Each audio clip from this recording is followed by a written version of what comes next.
హోర్ముజ్లో మరొక భారత నౌకని ట్రాప్ చేసి సీజ్ చేశారు ఐఆర్జీసీ కమాండ్స్.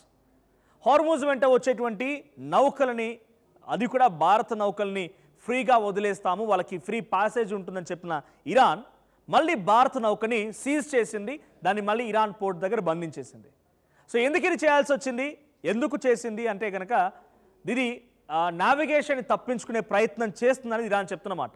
అయితే పక్కాగా ఒక సినిమా స్టైల్లో హాలీవుడ్ రేంజ్లో చేజింగ్, అది కూడా సముద్రంలో ఫాస్ట్ బోట్లతో చేసి ఆ నౌకని షూట్ చేసి ఆ తర్వాత నౌకపైకి ఎక్కి కమాండోస్ అంతా కూడా ఆ నౌకని స్వాధీనపరుచుకొని అక్కడటువంటి ట్రూప్ మొత్తాన్ని కూడా బెదిరించి ఒక బిగ్గెస్ట్ సినిమా ఫక్కీలోనే ఈ చేజింగ్ జరిగింది. అది కూడా సముద్ర నీళ్ళ మీద అచ్చం సినిమా స్టైల్ ఉన్నటువంటి ఈ వీడియోని ఇరాన్ ఐఆర్జీసీ కమాండోస్ ఇప్పుడు రిలీజ్ చేశారు.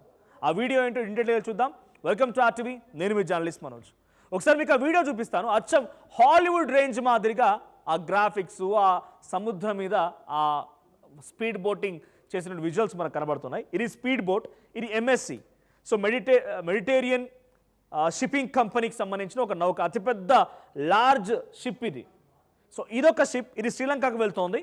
సో మనకు వచ్చేటువంటిది ఎపిమోనండాస్ అనేటువంటి ఇంకొక నౌక. సో ఆ ఎపిమోనండాస్ అండ్ ఎంఎస్సి రెండు నౌకల్ని కూడా సీజ్ చేసింది ఇరాన్.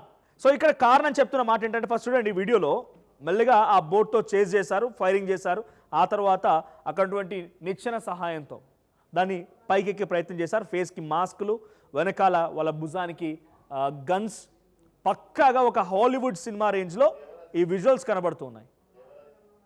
రైట్, ఇక్కడ హాలీవుడ్ రేంజ్లో ఇంకొక మీకు అర్థమయ్యేది చెప్పాలంటే పర్ఫెక్ట్గా అది దేవరా సినిమా. సో దేవరా సినిమాలో రన్నింగ్ బోట్లోనే ఒక షిప్లో అమాంతంగా వచ్చినటువంటి ఆ స్పీడ్ బోట్ల సహాయంతో పైకి ఎక్కిపోయి అక్కడ ఎలాగైతే దాన్ని మొత్తం టేక్ ఓవర్ చేస్తారో అక్కడ ఉన్నటువంటి లోపల ఉన్నటువంటి నావల్ ఆఫీసర్స్ని, అక్కడ క్రూ మెంబర్స్ని బెదిరించి ఈ షిప్ మొత్తాన్ని వాళ్ళ కంట్రోల్కి తీసుకెళ్ళి వాళ్ళ పోర్ట్ దగ్గర నిర్బంధించేసుకున్నారు.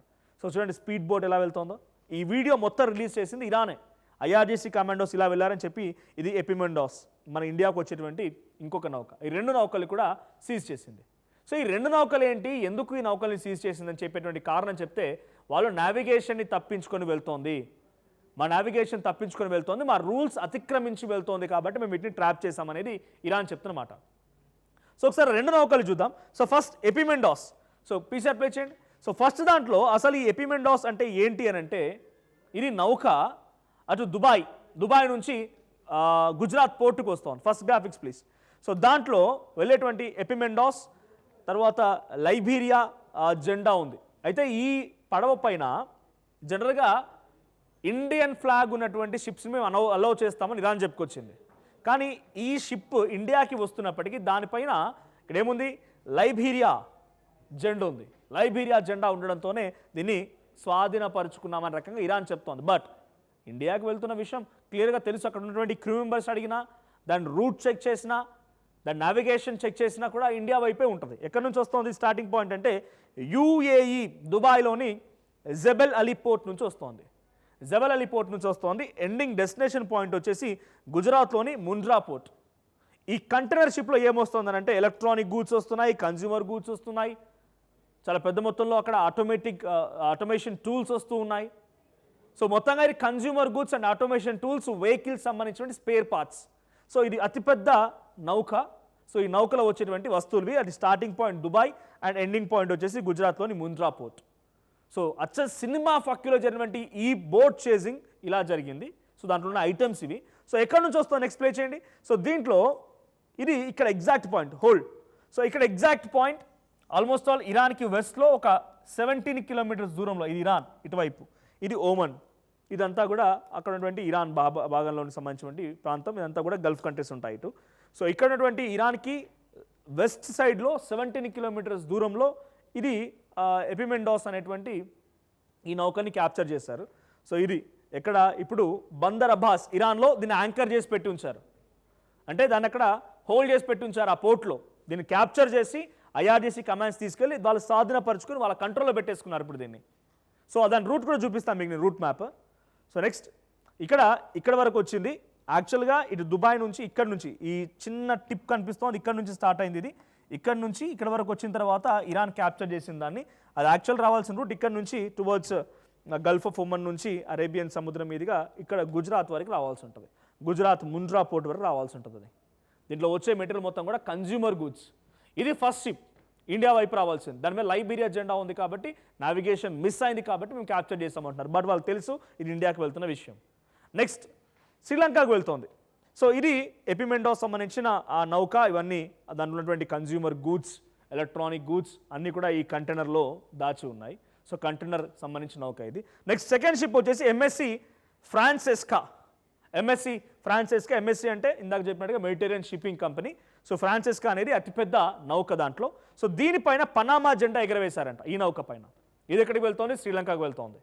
సో శ్రీలంకకు వెళ్తున్నటువంటి ఈ షిప్ స్టార్టింగ్ పాయింట్ వచ్చేసి సౌదీ అరేబియా ధమం పోర్ట్ నుంచి, సౌదీ అరేబియా నుంచి షిప్ బయలుదేరింది. సేమ్ దీంట్లో కూడా consumer goods, electronic goods, automation tools, ఇతరత్ర పర్ఫెక్ట్గా ఉన్నటువంటి ఆ కంటైనర్ వెజల్ అంతా కూడా, కంటైనర్ షిప్ అదంతా కూడా. సో ఇది డెస్టినేషన్ వచ్చేసి హంబన్తోట పోర్ట్ శ్రీలంకకు వెళ్తోంది. సో దీంట్లో సేమ్ ప్రోడక్ట్స్ ఉన్నాయి. సో ఒక్కసారి దీని నావిగేషన్ కూడా చూపిస్తాను మీకు నేను. సో దీని నావిగేషన్ వచ్చేసి ధమం పోర్ట్ సౌదీ అరేబియా నుంచి హంబన్తోట పోర్ట్ శ్రీలంకకు వెళ్తోంది. దీన్ని ఇక్కడ క్యాప్చర్ చేశారు ఎగ్జాక్ట్గా నార్త్ ఈస్ట్ డైరెక్షన్లో, నార్త్ ఈస్ట్ టువర్డ్స్ ఓమన్. 37 కిలోమీటర్స్ దూరంలో దీన్ని క్యాప్చర్ చేశారు ఓమన్ నుంచి, అంటే ఓమన్ బార్డర్ నుంచి రెండింటిని క్యాప్చర్ జరిగింది. సో ఇందాక వీడియో చూస్తారు కదా. ఇప్పుడు నాకు ఇంట్రెస్టింగ్ పాయింట్ ఒకటి చెప్తాను మీకు. ఫిబ్రవరి 28 Iran supreme leader Ali Khamenei చనిపోయిన రోజు, with attack of Israel and America. ఈ రెండు దేశాలు అటాక్ చేసి ఆ బంకర్ని పేల్చేసి చనిపోయిన రోజు అది. అంతకంటే ముందే ఇండియా ఒక ఆపరేషన్ చేపట్టింది, నావల్ ఆపరేషన్స్ అని చేపట్టింది. ఏంటి నావల్ ఆపరేషన్స్ అంటే, కొన్ని దేశాలకు సంబంధించిన నౌకలు వస్తాయి, సముద్ర తీరంలో మనం మెరుగుపరచుకోవాల్సిన అంశాలు, మన యొక్క యుద్ధ నీతి, ఆ తర్వాత మనం ఎంచుకోవాల్సిన మార్గాలు అన్నట్టుగా కొన్ని దేశాలకు సంబంధించి శ్రీలంక, ఇరాన్ చాలా ఉన్నాయి. దానికి ఆ ఈవెంట్ మొత్తానికి ఇండియా ఆర్గనైజ్ చేసింది. సో ఆర్గనైజ్ చేసిన క్రమంలో 3 నౌకలు, ఇరాన్కి సంబంధించిన నౌకలు ఇటు ఈ నావల్ ఆపరేషన్స్కి వచ్చాయి. మినాల్ ఆపరేషన్స్ అని చెప్తుంటారు దాని పేరు. సో ఒకసారి ఆ నౌకలు మీకు చూపిస్తాను. ఐఆర్ఎస్ లవన్ షిప్, ఇదొక షిప్. తర్వాత next IRS Dena and next IRS Bushehr. So ఈ 3 నౌకలు వచ్చాయి. So first Lavan ship open చేయండి. సో ఈ లవన్ షిప్ అనేది ఏం చేసిందనంటే ఐఆర్ఎస్ లవన్, ఈ 3 నౌకలు వచ్చాయి.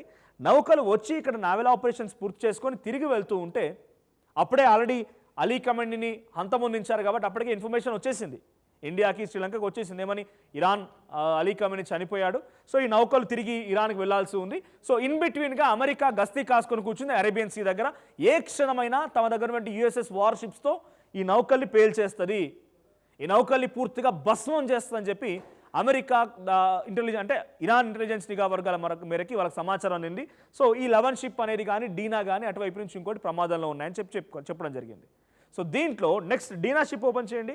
ఈ డీనా షిప్ అనే దాన్ని అమెరికా ఆల్రెడీ పేల్చేసింది. దీని కింద ఒక టోర్పెడోని యూజ్ చేసి ఈ షిప్ని మొత్తాన్ని పేల్చేసింది. మరి 3 నౌకలు వస్తే నౌక పేలిపోయింది.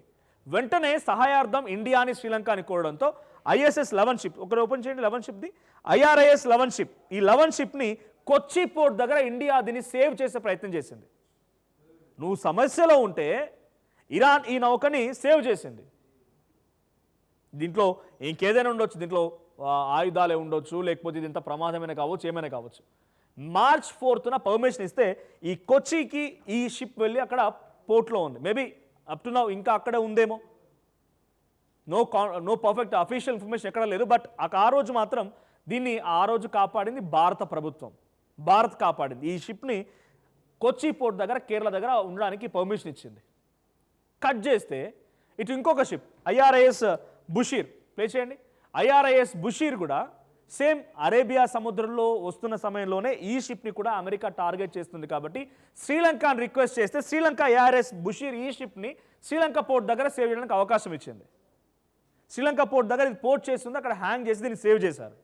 ఈ షిప్ సేవ్ అయింది. ఐఆర్ఐఎస్ డీనా పేలిపోయిన తర్వాత కూడా అక్కడ ఏ ఒక్క, అంటే అందులో ఉన్నటువంటి మిసైల్స్ కానీ లేకపోతే అందులో ఉన్నటువంటి కొన్ని వెపన్స్, ఇంకేదైనా స్టోరేజ్ ఉంటే అక్కడ ఎవరి ప్రాణాలు పోకుండా 85 మందిని భారత్ కాపాడింది. With the help of some మన ఆపరేషన్స్ చేపట్టాం. మనకు సంబంధించినటువంటి ఐఎన్ఎస్ విక్రాంత్ తదితర వార్షిప్స్ కానీ తదితర నావల్ పర్ఫామ్ చేసే యుద్ధ నౌకలలో వెళ్ళిపోయి వారిని కాపాడాయి. శ్రీలంక కూడా సహాయం చేసింది. ఎందుకు నేను చెప్తున్నానంటే, ఇటు ఆల్రెడీ ప్యాసేజ్ ఉందని చెప్పింది ఇరాన్. ఇండియా తమ నౌకల్ని తీసుకెళ్ళొచ్చు, మీరు మీ ఆయిల్ని తీసుకెళ్ళొచ్చు, కంటైనర్ షిప్స్ని తీసుకెళ్ళొచ్చు అని పర్మిషన్ ఇచ్చింది. అంతలోనే మళ్ళీ మన దగ్గరికి వస్తున్నటువంటి షిప్ తెలిసినా కూడా నావిగేషన్ అనే ఒకే ఒక్క రీజన్తో ఆ షిప్ని ఆపేసింది. గతంలో కూడా ఒక షిప్ని పేల్చేసింది, టోర్పిడో ఏమంటారు సీ మైన్స్ ఉపయోగించి. బట్ దాని తర్వాత మేము పర్మిషన్ ఇస్తున్నామని చెప్పి తను ఓవర్కమ్ చేసే ప్రయత్నం చేసింది. బట్ మళ్ళీ ఆగిపోయింది. ఇప్పుడు అంటే సహాయం తీసుకున్నటువంటి ఇరాన్ మళ్ళీ ఇండియాని ఇబ్బంది పెట్టే ప్రయత్నమా, లేదు మిస్ఇన్ఫర్మేషనా? శ్రీలంక కూడా సహాయం చేసింది. సో ఇప్పుడు 2 షిప్స్ ఆగి దీన్ని హైజాక్ చేసింది.